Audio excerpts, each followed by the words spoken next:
Good evening, everyone, and welcome to another episode of Friday Night with UVZ and Friends.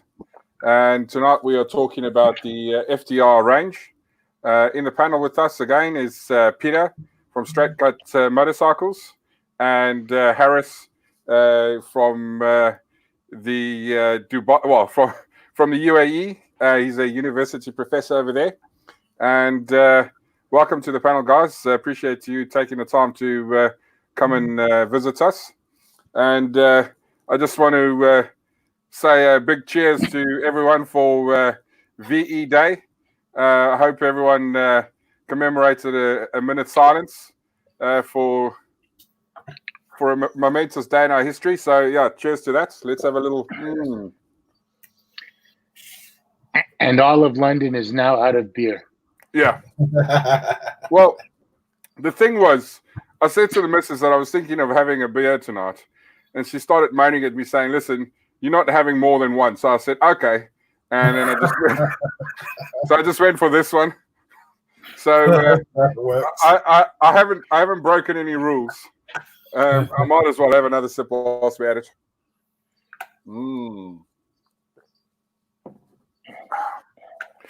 So, FTR motorcycles. About a week ago, we had we went through the motorcycle range, and we discussed a few bits relating to the FTR. But this week, or should I say, last week Friday, they launched the new FTR Carbon. So I thought I'd revisit it, go through the motorcycle range, and see what everyone thinks. And here we go. So everyone is, I think, excited about listening to the pros and cons. So what we'll do first of all, guys, is we'll just go through the range a little bit, and we'll try and deal with the questions as we go, and deal with the pros and cons. Now, let's start with the range again. So I'll bring the range up, and here we've got the range. So we've got 5 motorcycles in the range. We've got the basic FTR 1200. We've got the FTR Rally. We've got the FTR 1200S. We've got the FTR 1200S Race Replica, and we've got the FTR Carbon. Now, each of these has got slight differences that make it unique. The price range starts at 11,899 and goes all the way through to 14,699 for the Carbon. So why the different ranges? What's different about them? I think what Indian may have done is they've given us a few options to show us what's possible and what's not with the bikes. Having spent a bit of time on these bikes myself, and I sort of felt that there was a lot of questions out there with regards to this bike, especially for people who didn't necessarily know it. First of all, is it an off-road bike? Is it a street bike? Or, where does it fit? Is it a bit of a race bike? There was a lot of questions relating to that, particularly with the pedigree of the bike and the originations of it. So I tried to test the bike on a series of different environments, and I found that it was quite a versatile bike. Now, before we go into those specifics, let's just talk about the features and the main differences. So the FTR standard model and the difference between, let's say, the next model, which is the S model. So the main difference really is that it's got the same power, so that's not a difference, but it comes with some of the upgraded features. One is the upside down forks.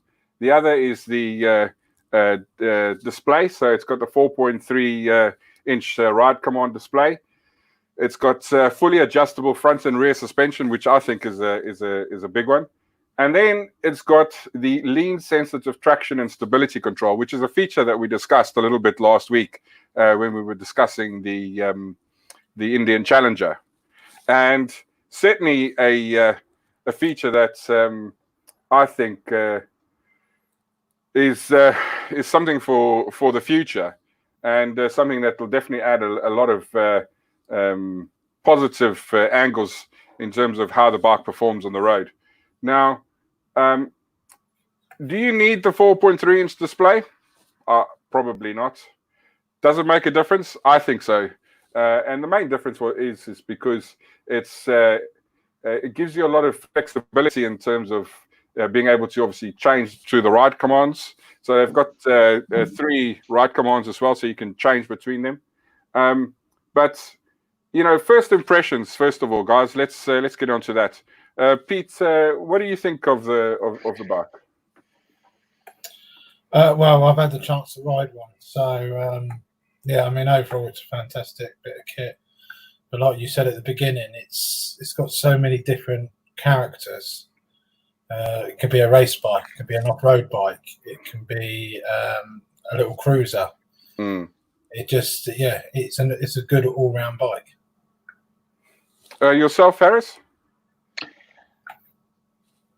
I've had a chance to ride it. It's and the one I've ridden has been it's an S, and it's been decatted and had a couple of other little bumps to it.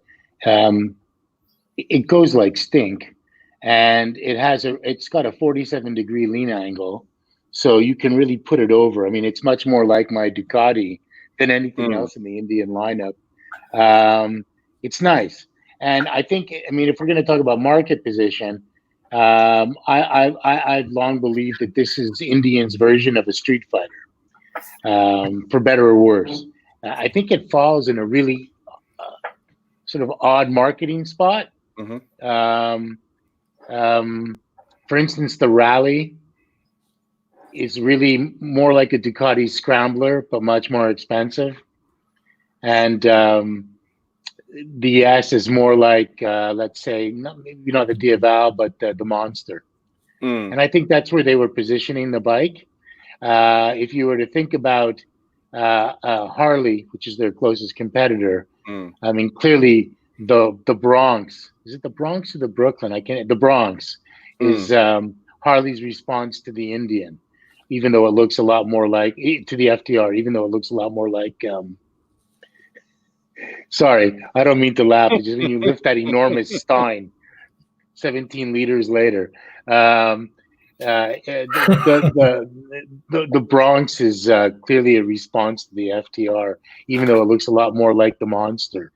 But it's a great bike overall. Really nice fit and finish, beautiful color schemes, great traction and lean angle. And again, the traction and stability control really aid the bike when it's coming out of corners and you're accelerating it.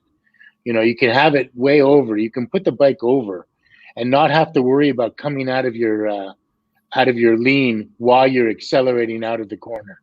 And that gives it a great advantage over other bikes of its kind. I mean, clearly when I'm following one on my Chieftain, he's just gone like a bat out of hell when we go through the corners. And one reason is because of the lean angle, the power to weight, all that stuff. But another one is surely, as I've experienced, the traction control really keeps you on the corner like you're riding a rail when you're accelerating. Yeah, I mean, I totally agree with that. So I think there's a. I don't want to put words in Indians' marketing vocabulary, but for me, each bike brings something different to the table. So, for me, if I look at the FTR standard bike, right, it's like a little mess around bike. So it's go on the road, go a little bit off road, it's just almost like a multi-purpose bike.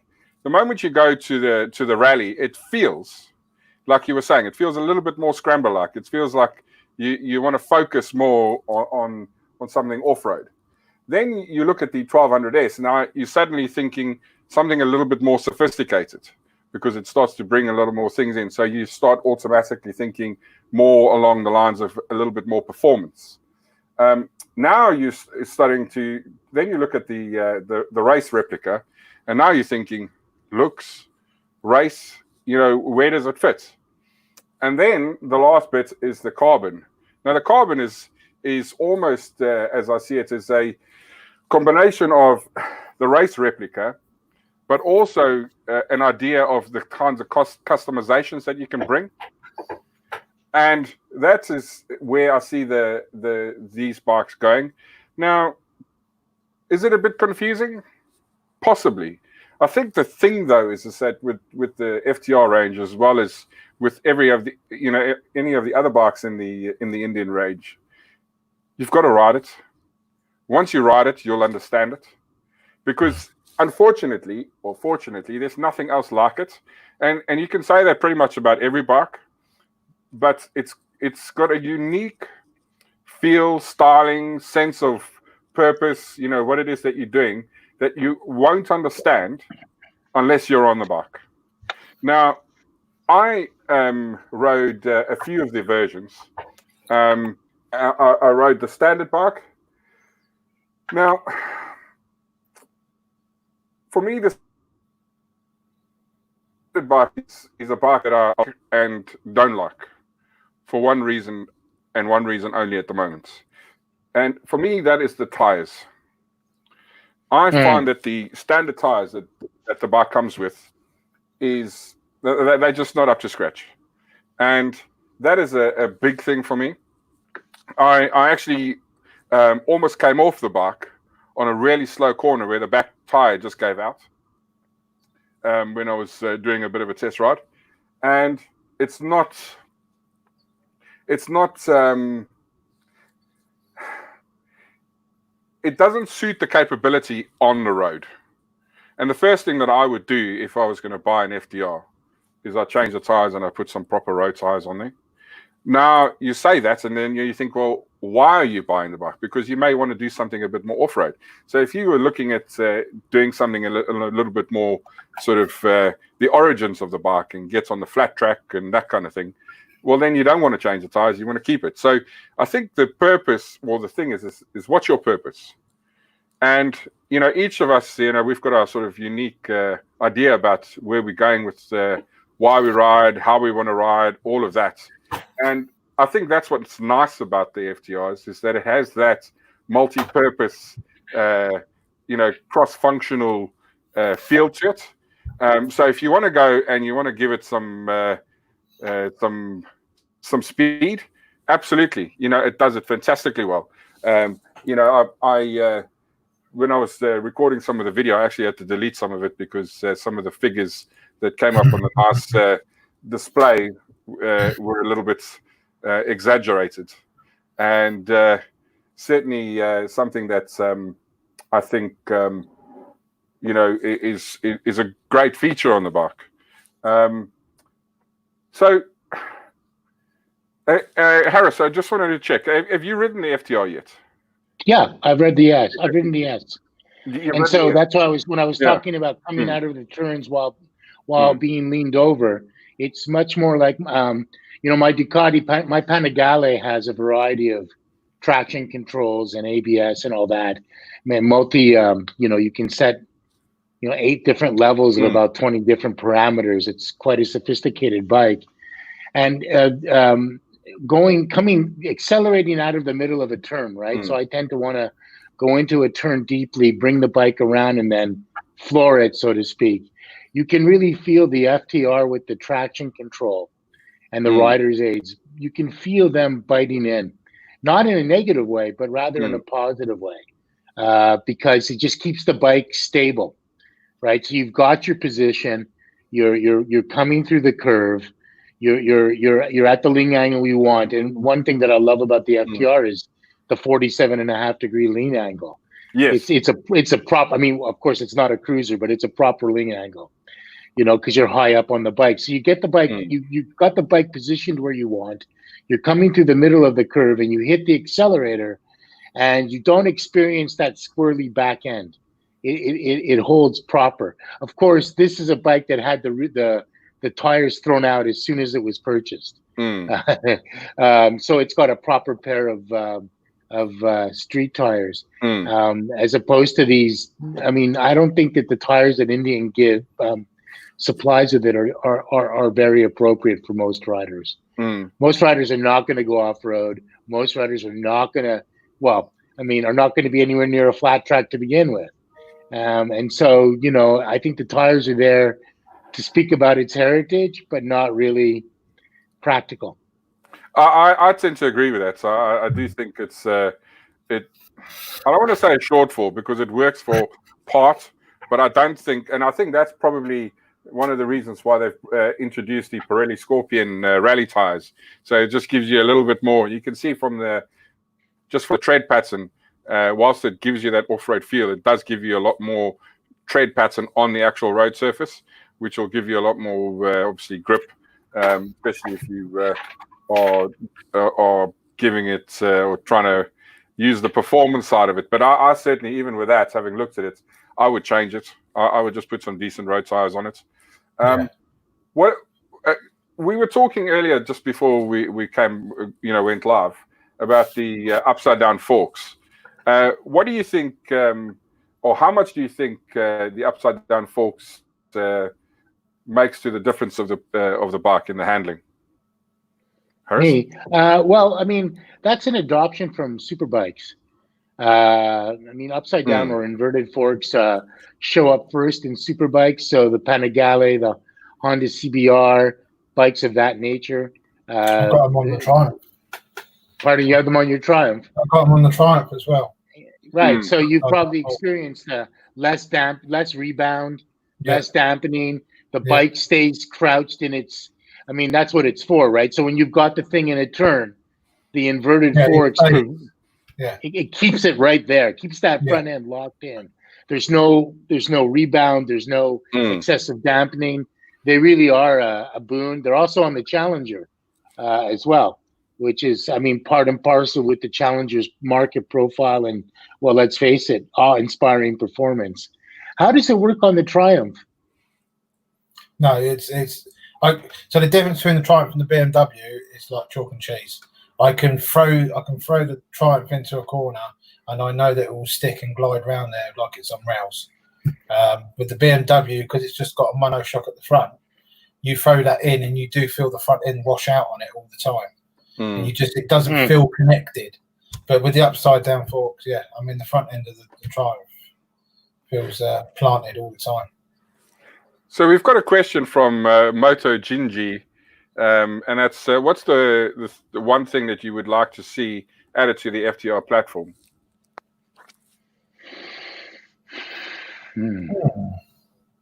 That's an interesting question. Personally, I'd like to see a proper off-road version. Yeah. Because right now, that rally is kind of like a scrambler. You can take it in like hard packed gravel with a bit of sand, but after that, it's not going off-road. It really, and again, when we're talking about off-road, it's not. I think it's made for the flat track or around that. So it's the street version of the flat track. So it's that whole inspiration. And I think what happens is when people start talking about, the inspiration, flat track, people automatically think, okay, that's it. Let's jump on a scrambler or something, and let's go chase Ricky Carmichael down and see what he's got for us. And I think that is probably part of the mistake. But you inevitably get drawn or pushed in that direction. Now, we've taken the bike a little bit, let's say, off the road, but not necessarily off-road. Gone through some trees and this, that, and the next thing. And I think the bike handled extremely, extremely well. I don't have a specific problem with that. And that's why I was saying from the beginning, I think it's quite a versatile bike. It's not necessarily something that is you just use it for one thing or the other.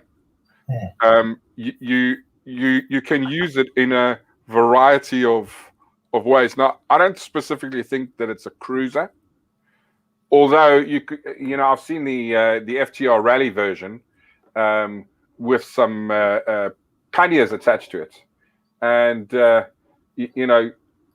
it's a good looking bike. It really is a good looking bike. But would I want to? Possibly. I don't really know. So, what would I like to see? I would like to see some of the specification change when they make it, and I would like to be in a situation where you could possibly easier, where you have an easy change of the tires. So you could possibly, or you get a version or a situation where you can actually get some easily, you get a road sets and an off-road sets, and you can use it in between. I think that will be a big thing. Or you can choose when you buy it, whether or not you want it with the road tires, rather than to be in a situation where you spend extra money on a bike just because you're not happy with the tires.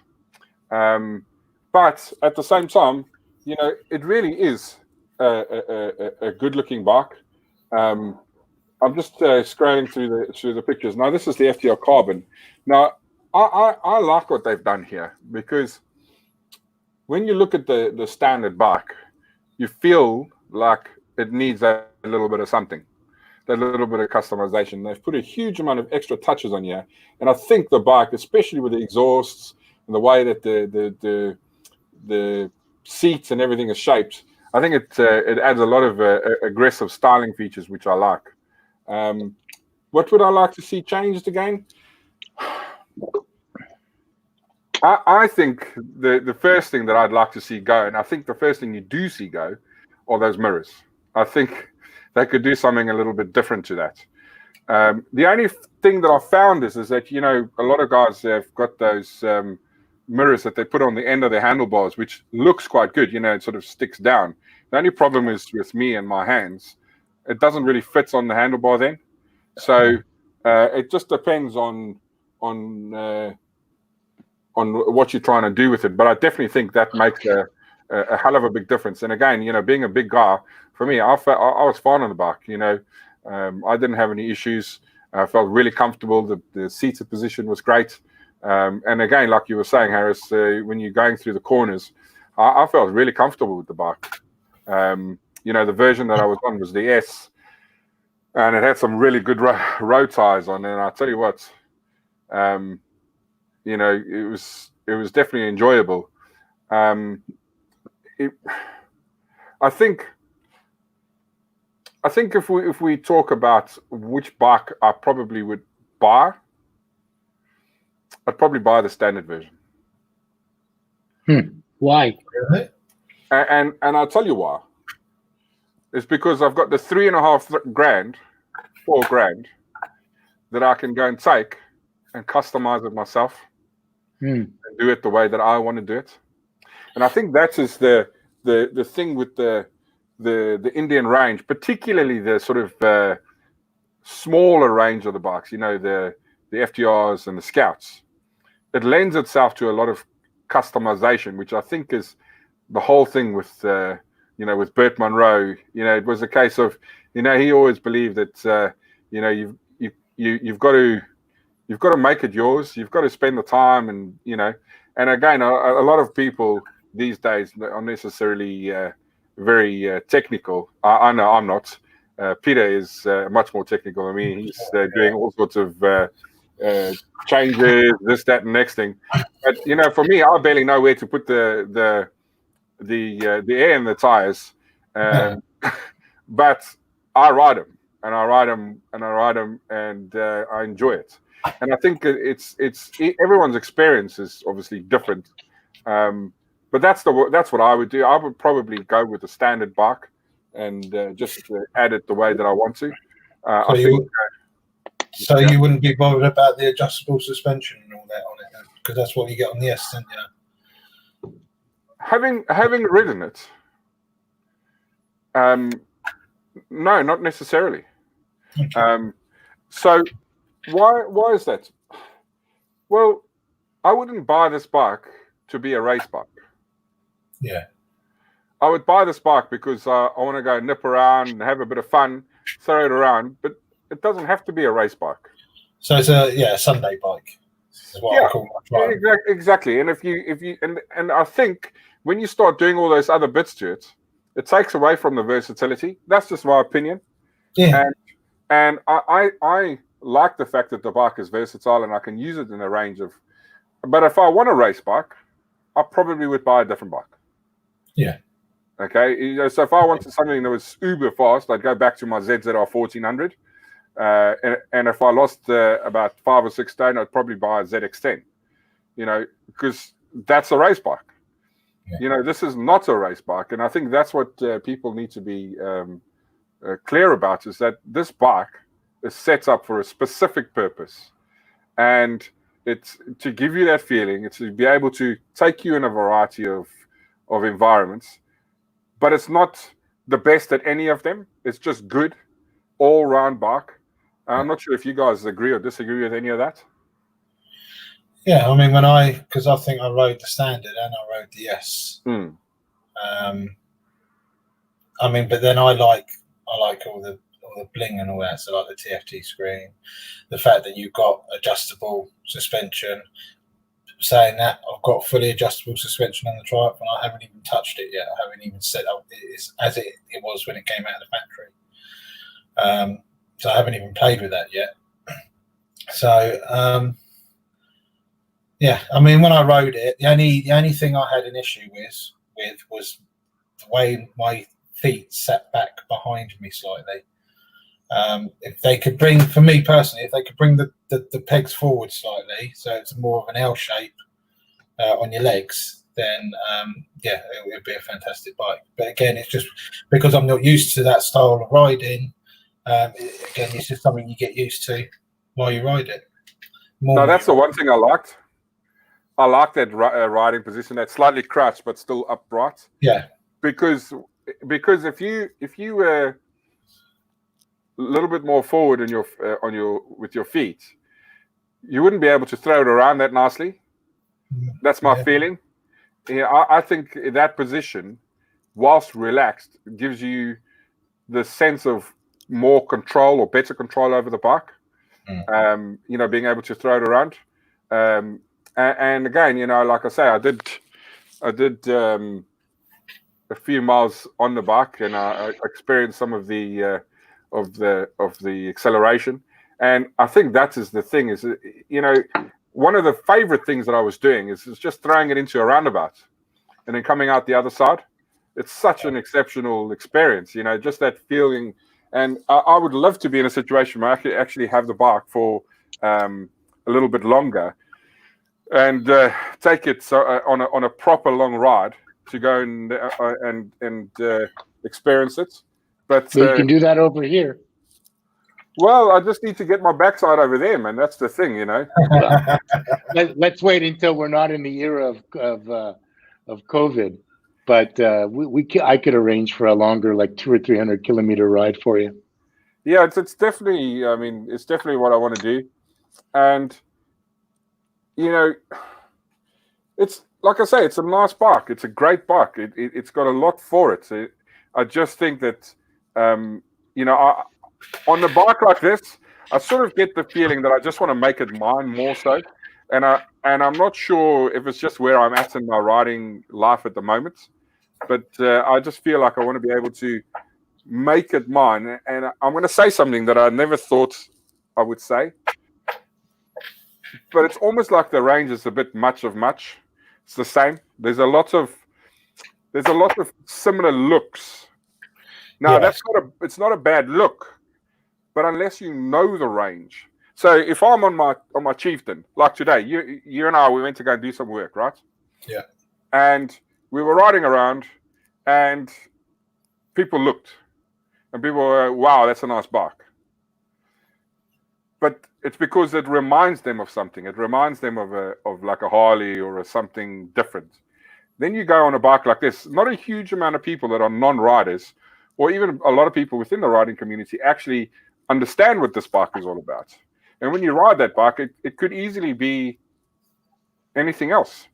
It could be a an XPS 650 or something. A lot of people won't necessarily understand the difference. They'll go, "Oh, that says Indian," but that's not an Indian. Indian do cruiser bikes, and that's why I would go for the option of making it a lot more customizations. That being said, I really like this carbon. We've got the side view here, and it looks absolutely amazing. Just you can see the technology being brought along. It was almost like they started on the early FTRs, took it a bit further on the Challenger, and it's just more and more coming onto the bike. The way the exhaust is, the way the seat is shaped, the brakes, the Brembo brakes on the front is really classy, and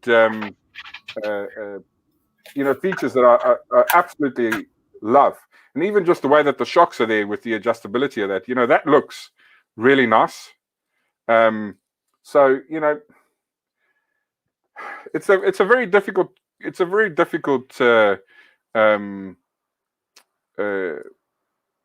situation, because for me this probably wouldn't be my first bike, and I think that's the difference. So if you are on your second, third, whatever bike, how much do you want to spend on a second or third bike? And that's why I have the opinion that I probably would start with a base model, and until such a time as I get to something that I like. And I've seen some. I actually should have brought some of the pictures up, but I've seen some really amazing custom work that guys have done. More speed. Some have done some really excellent work. And I actually, when I was at the London show earlier this year, was it earlier this year or last year? I can't remember. Late last year. It depends on which one you went to. No, it was the one in London. It was at the XL. February. It's February this year. And Steve Kane, the guy from Indian Motorcycle UK, he was on the actual race bike, and it is a monster. It is a monster of a bike. I listened to it and I thought to myself, what I wouldn't give to go and spend a bit of time on that bike, because it was amazing. The pipes, the power that it's got is just ridiculous. I'd love to know the specs on that bike, and that's why I do like the carbon, because it reminds me a bit of that, as well as obviously the race replica.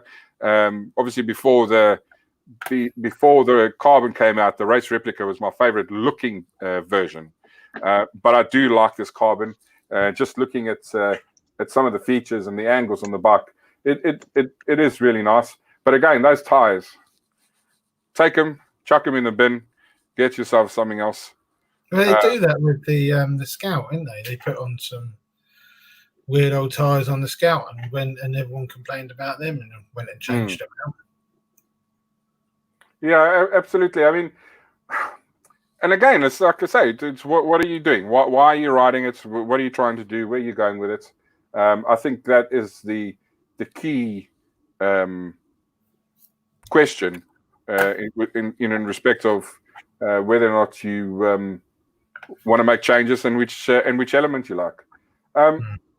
If you had to identify a feature, Harris, that you like the most, and one that you like the least on the bike, what would that be? So range is the least. Yeah, there just isn't a lot of range on the bike. There's not a lot of range on it, no. And that limits its use as a commuting bike, and I think it's a great little commuting bike. And the feature I like the most, I like the lean angle combined with the traction, with the rider aids. Really, the fact you can put it over so far is great, and the traction aids really, really, really make it a monster of a bike coming out of the turn. Absolutely. I think it creates a bit of excitement, which otherwise wouldn't be there. And again, a lot of the time is because obviously, we're not all racers. You need a bit of assistance to help you enjoy things a bit more than others.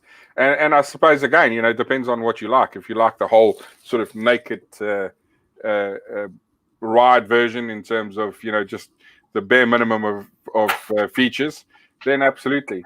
But if you did want to go for the S, it's not a huge amount of money between the S and the standard. So at least you could, if you still have a couple of grand to be able to make some adjustments. But the problem is that the specification they've just brought out on the carbon really is quite a high one. I suppose if there's one thing that I would like to see added as well is, and again, I'm not sure if there is or isn't, because obviously I've not tried to buy one yet, and I haven't seen a huge amounts of it. But I would like for there to be some more customization options. Now, I think there probably is more so in the States than there is in the UK. But I definitely would like to see you being able to buy a bike and take it off the showroom floor that ends up being a bit more unique. And again, maybe that's something you have to do yourself. Get it, send it into the shop. Put a bit of a decat, put some exhaust. Make some noise, and that's the kind of thing I suppose that you do for yourself. Yeah. But yeah, and yourself, Pete. One thing you like, and one thing you like the least. Well, the pegs, I've already said that's what I don't like. But then again, like I said, it's just probably ain't used to it. But I just never felt comfortable on the bike with that particular riding position. So that's probably the least thing. I just love the style of it. Ever since I saw it, I just really liked it. Really wanted to ride it. It's a nice looking bike. Get rid of that bit at the back though. I know that's for the Euro 4 with the be Euro 5 now, isn't it? So to put a tail tidy or something, get rid of that bit of plastic, and that'll just sharpen it up. Yeah, it just feels like it's. Yeah, it's all to do with the Euro regulations, and that they're doing it with all the bikes. They're just throwing them on the back there. But a tail tidy will sort that out. Yeah. Bring the indicators up and all the rest of it if they've got them in the back there. I've seen a few customizations where that's been done, and it does look really good. Yeah. Just tidies the back end up a bit, I think. I agree. Yeah, just makes it look better. Yeah, I'd also like it to weigh less. Sorry? I'd like it to weigh less. What is the weight? I didn't see the weight. So what did it say? About 200 and something kilos? 230? I've got it here. Hang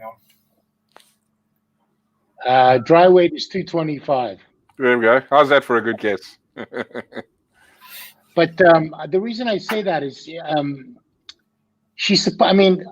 from my perspective, she competes against the Monster and other street fighters, and she's a tad heavy.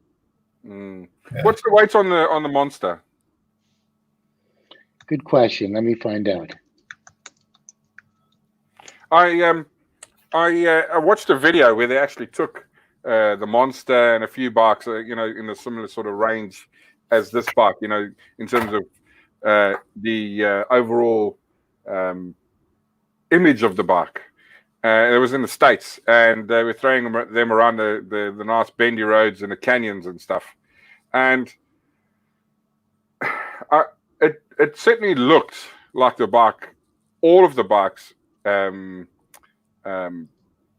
performed really, really well. But again, I don't think you will buy this bike because it's the best performing bike ever in the world, because I don't think that they can say that. And I don't think you're going to buy this bike because it's, let's say, the most comfortable or the most technologically advanced or whatever the case is. I think you buy this bike because of what it represents, or the way it makes you feel. And I think the one thing, and again, this is why I say to anybody who doesn't know the bike, doesn't understand the bike, go get on it and give it a ride. Because the moment you've done that, you feel differently about it. And yes, you're going to get the people who automatically go, oh, yeah, no, that's not great. So I've done now what you said. But you're going to get that about every bike, because not every bike is for every person. You from a very early age, you get conditioned to certain bikes.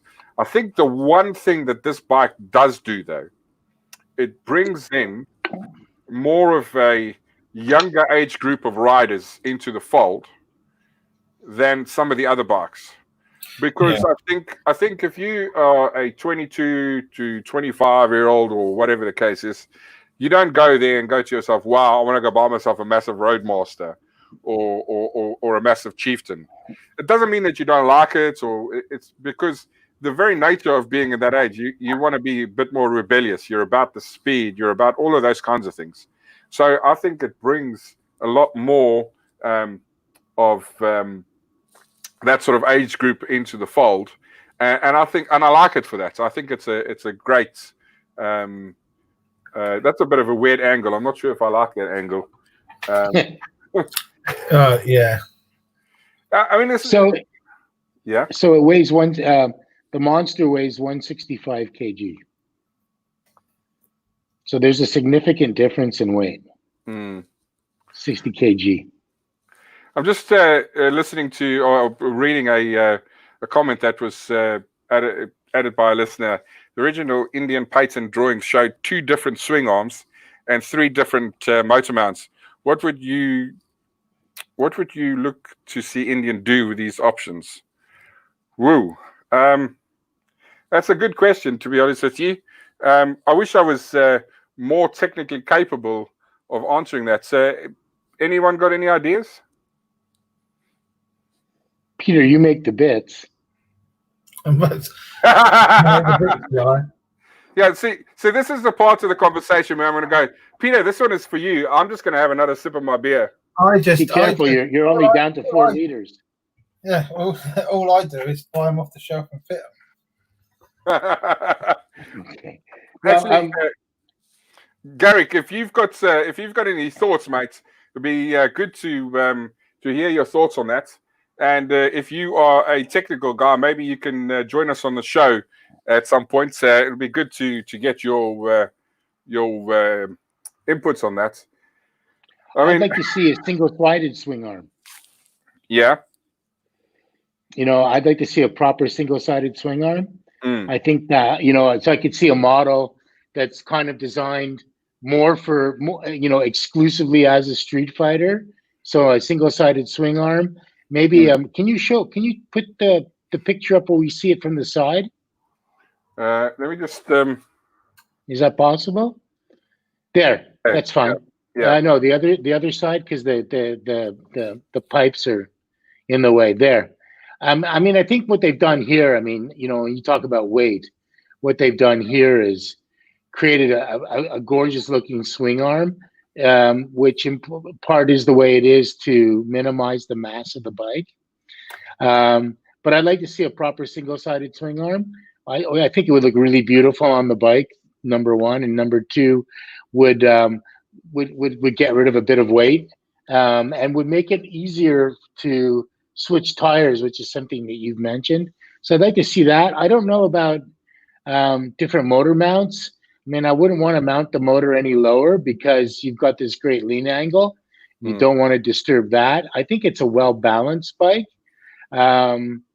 So I don't know, maybe you could, what I'd like to see, and this would be, because I've always thought this would be crazy, is I'd like to see a bike where everything is just mounted, like where the motor itself is the stressed member for the bike, and everything mounts off the motor. I have a far-fetched opinion on what it could be. Now, I'll probably get a bunch of people telling me I don't know what I'm talking about, and if that's the case, I apologize. But I'm thinking that the original plan with this bike is always to move into the adventure bike market, and this is just a forerunner to actually getting there. And I think they looked at a lot of designs, and this is the evolution of that. Now, we have obviously spoken about the fact that there is rumors about a adventure style bike coming, and the rumors that I'm hearing is that it will be based on the FTR style bike. So it could be that sort of technology has been thrown in there early to throw us off the scent. But I certainly think Garrick is a very technical guy, and he's certainly up to speed with his Indian knowledge, which is why it'd be great to actually have someone like him on the show one night. Maybe he can come and talk to us.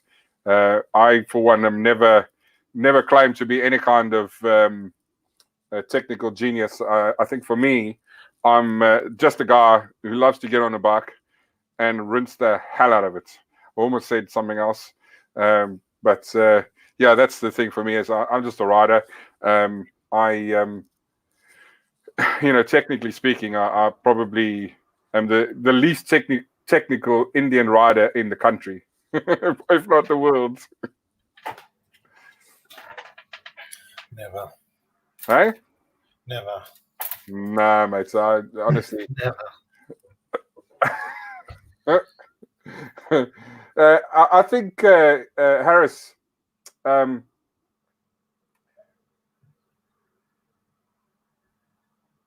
Yeah. Would you like to see a power upgrade on this bike? I think that, well, I mean, you can never have too much power, says the man who's going to go stage 3 on his Chieftain.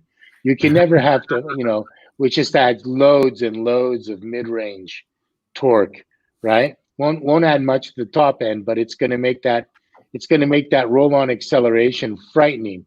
So I'm always for more power, but she's pretty powerful as it is. I mean, the power to weight ratio on this bike is pretty good. When I say I want it to be, I would like her to slim down a bit. It's not because she doesn't have enough power. Yeah. Yeah, but if she could lose 30 kilos, she'd be better through the curves. She's a bit chubby. Yeah, I agree with says that. The guy who could lose 5 or 6 stone myself. She's a bit heavy. And I wanted to say as well that I agree with what you said, that she attracts a lot of young riders, but the bike that really pulls the young guys in is the Scout. Yeah. Really? They just, they love the Scout. They love the Scout for a couple of reasons.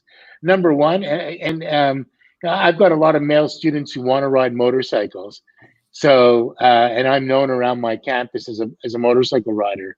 I think I'm like one of 2 professors who rides, who has a bike on campus. So a lot of the guys come to me and, I ask them what would they like to ride, and I take them to the shops in Dubai. And I take them to the Indian dealership, and they all gravitate to the Scout. They love it.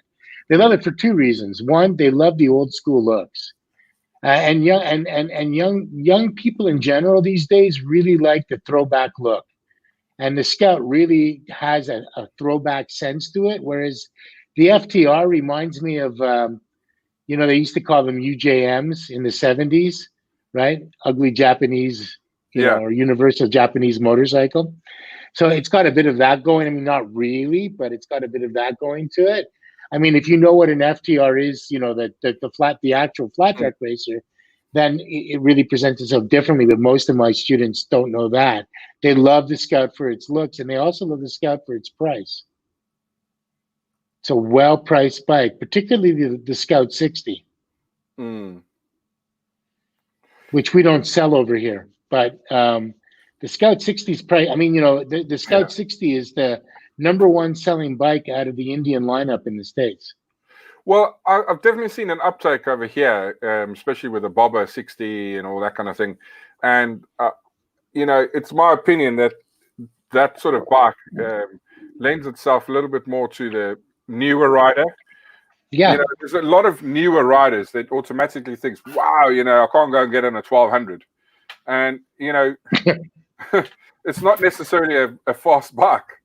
It's a bike. It's just the torque and the way it delivers the power. It's completely and utterly different, especially with a low revving V twin.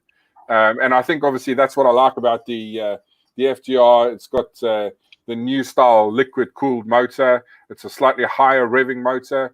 The performance is definitely improved as a result of that. You've got to obviously keep the higher revs, and that in itself is nice because it gives you a lot of. For me, that sort of higher rev it lends itself to the additional agility as well. Allows you to throw things around a little bit more. It's hard to say. I think that's why pretty much when you're on these bikes, you've just got to make it your own. You can't be in a situation where you just sort of buy a standard bike. I think within 6 months, you'll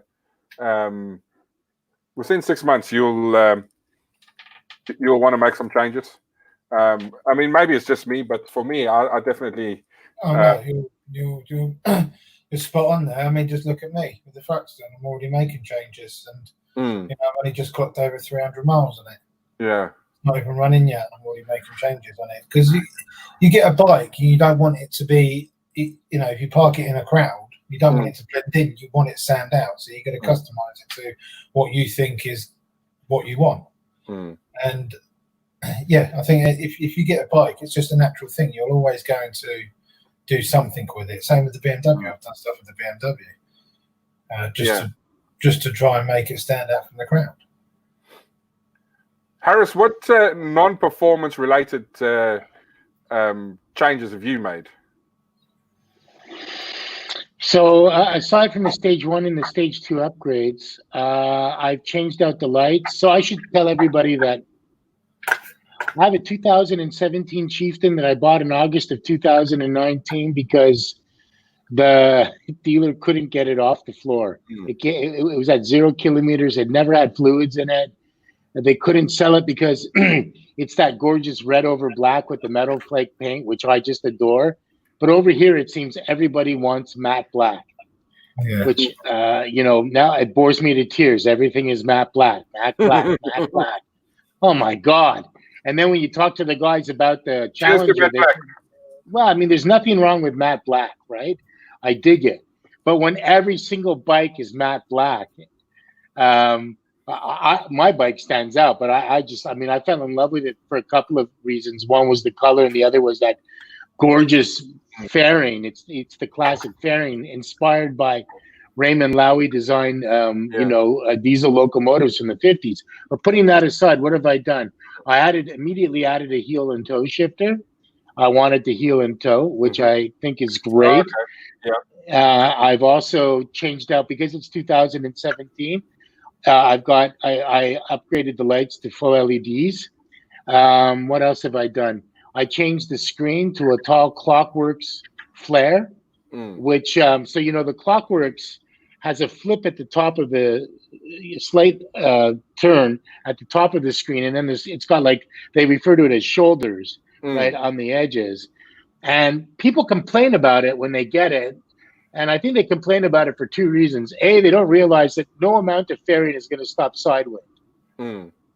B, you know what I mean? Like they say, well, I can still feel the wind on my side, and I think, yeah, because the fairing is in front of you and not to the side of you. But putting that aside, because it's shaped differently on the edges, on the sides, and at the top, the flip, you sometimes have to reposition it. People don't realize this. You have to change its height to maximize its effect, with your helmet, right? And some people think, well, I'll just put it to where I normally put it. And what they don't understand is that flip is changing the airflow for the better. For the better, but that for some riders, and I'm 5'11", 5'11", 177 centimeters. I ride with it at the very tallest setting, anyways. But if you're 5'9", right, and you put that flare on and you put it up to the top, it's not going to do anything for you.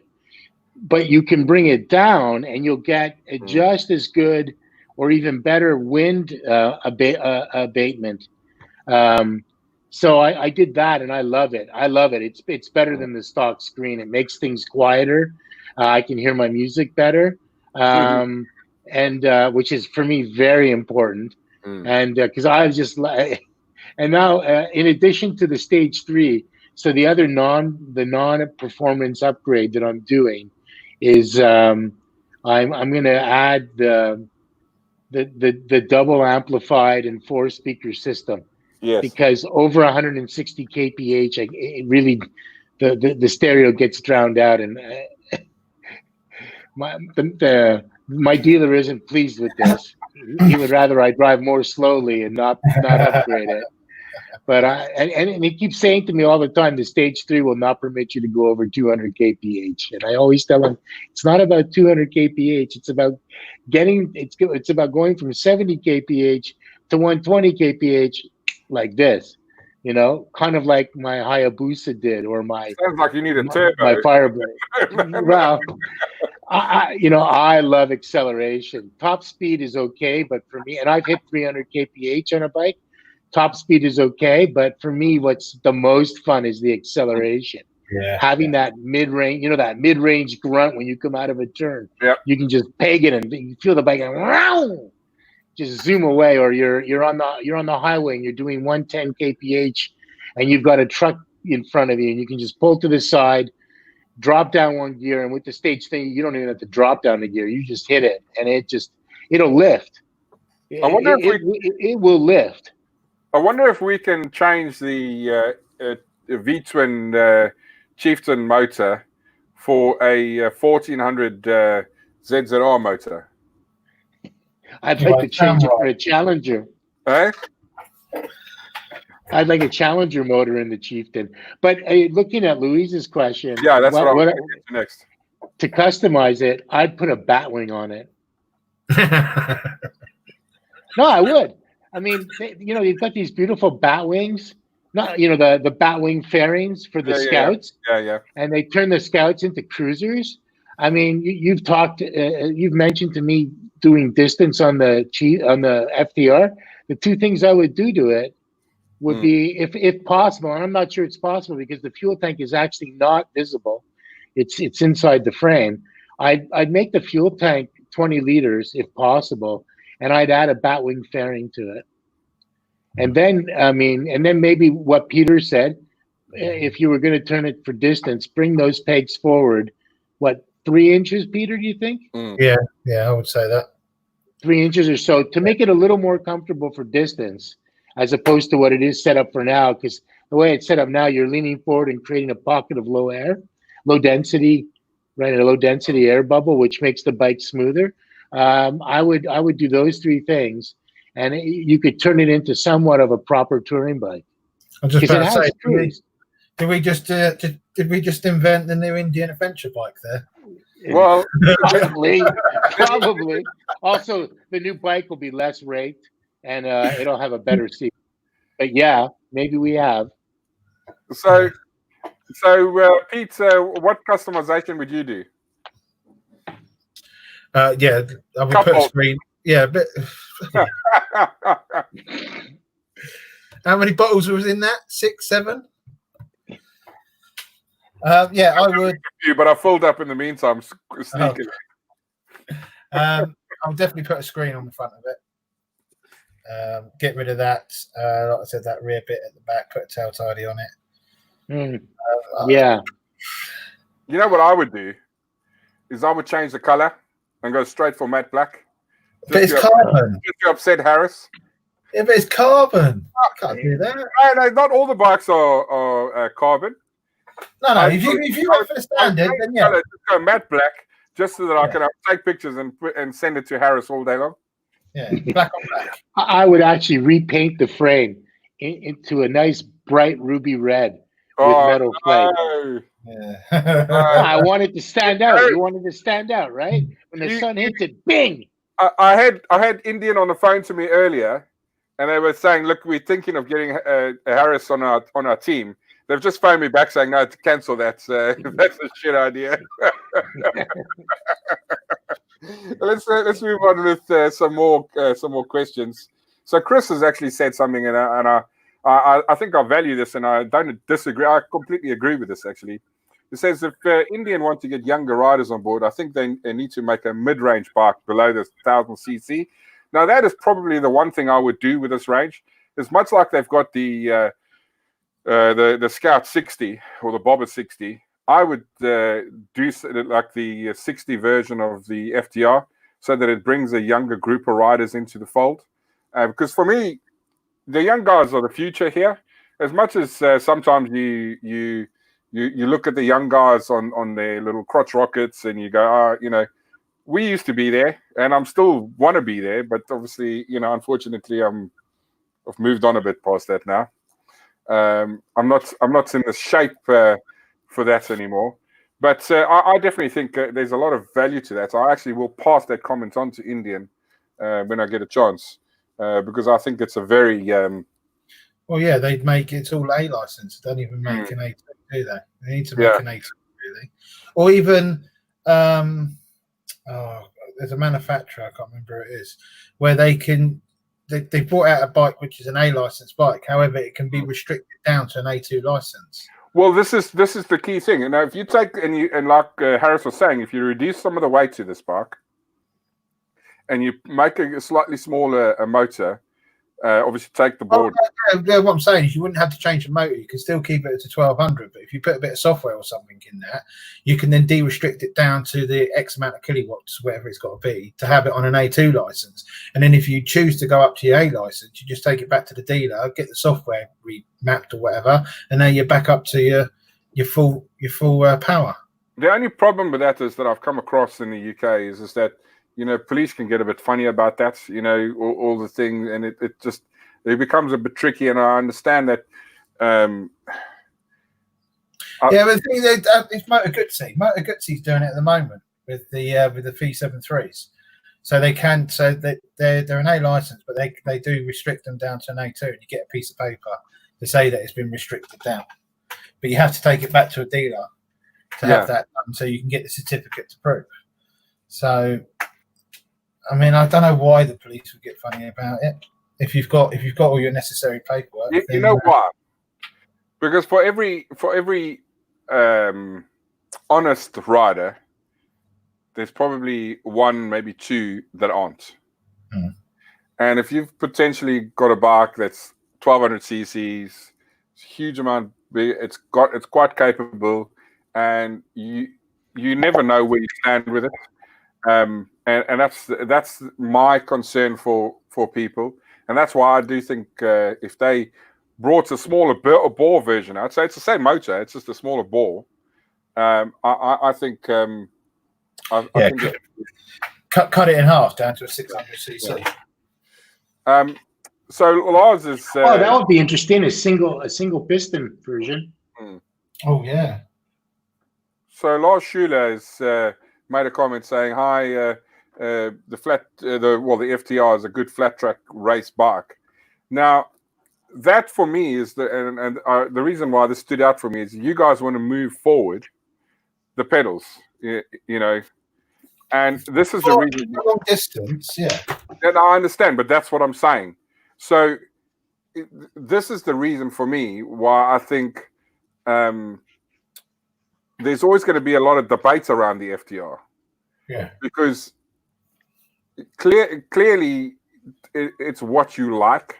Now, for me, you know, I like distance, but I also like speed. So I don't mind whichever place I'm at, because distance and speed is even better if you can have both at the same time. I used to have that. I was talking to Peter earlier, and I asked him if he had seen my new video, and he turned around and he looked at me like, you know, something. He was like, "Well, you know, I haven't watched the whole thing, but I did see enough."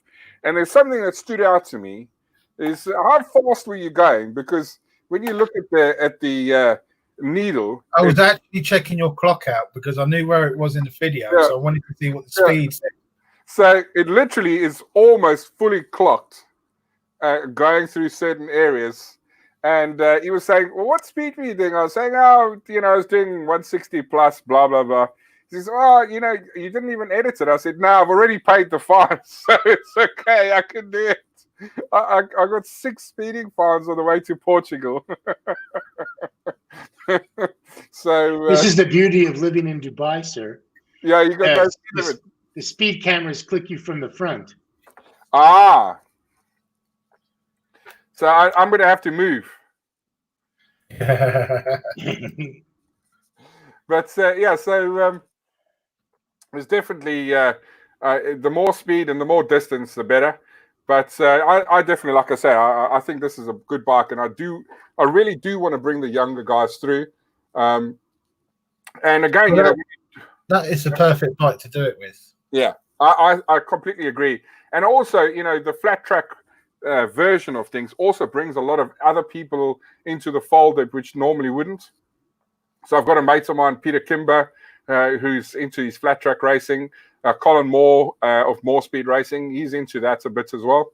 He's got some friends on the racing scene, and it brings in a whole different crowd of people into the fold. And I think for me, that's the one thing that I like about Indian motorcycle. I'm not gonna discriminate against you because you drive or ride a different bike. Although I would probably encourage you to have a look at mine. And I think it's quite an inclusive culture. And I've met so many nice people. And again, a lot of our viewers are Indian fans. Louise, she's always there watching. Watching us. Anonymous Biker USA, great guy from the US. He's such a great supporter. Even Chris. Chris has been a big supporter of recent. Someone I met fairly recently. Lars. There was Garrick was the new guy tonight. Who else was it? Moto Gingy. And then also Westland at Upvilen. So I think he's the guy from Germany. And there's so many good people out there, and that's what this does for the for the bikes that we love. It's just it's we're surrounded by amazing people, and I wouldn't have it any other way. Peter is the only guy that doesn't ride Indian that I've actually met that I like. So at least that's someone. I hope Nick's not. Does have a triumph. I hope Nick's not watching. I'll Sugar Tits is busy making his new logo, so he won't be watching now, I'm sure. Edit that bit out at the end. Eh? Edit that bit out at the end. No. So our mate. So let me explain the story for anybody who's watching. I don't want to stump him up too much, but we've got a mate by the name of Nick, and he got nicknamed Sugar Tits. He got nicknamed Sugar Tits, and nobody really knew. Well, I didn't really know initially because I wasn't part of the in crowd at that stage, and then later I sort of joined up with the guys, and I found out why. So obviously he had been a little bit henpecked, and there was some things that he was meant to be coming to, and then at the last moment he would pull out because he couldn't, because he wasn't allowed or something. And I think some other way the name Sugar Tits came up. No, what it was. Yeah. So he came out for a ride with us. Yeah.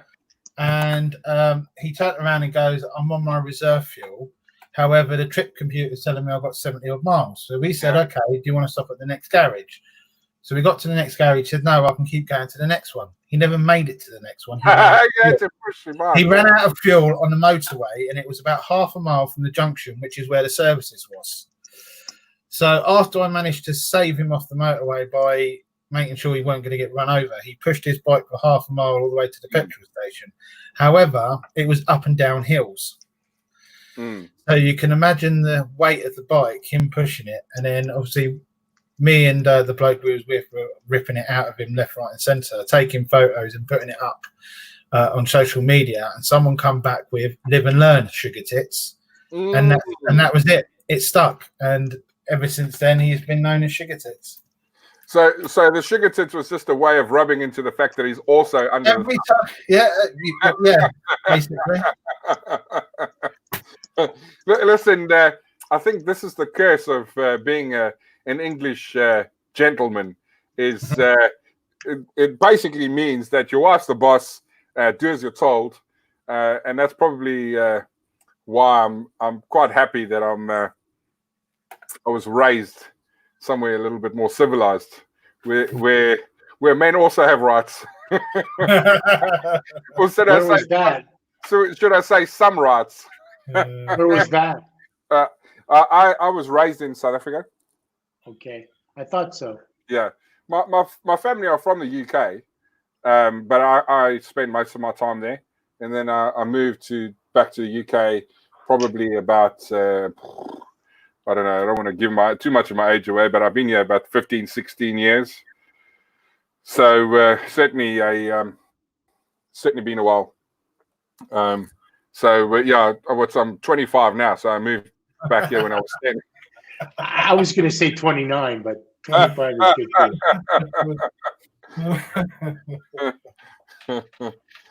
too. Anyway, guys, I think that's gets us towards the end of the show tonight. Just a bit of a wrap up from each of you. Pete, which one of the bikes in the range would you like to adopt? Money no object. It would have to be the carbon. Yep. Yeah, with all the latest technology on it, the fully adjustable rear suspension setup, the looks of it. Yeah, it just has to be the carbon.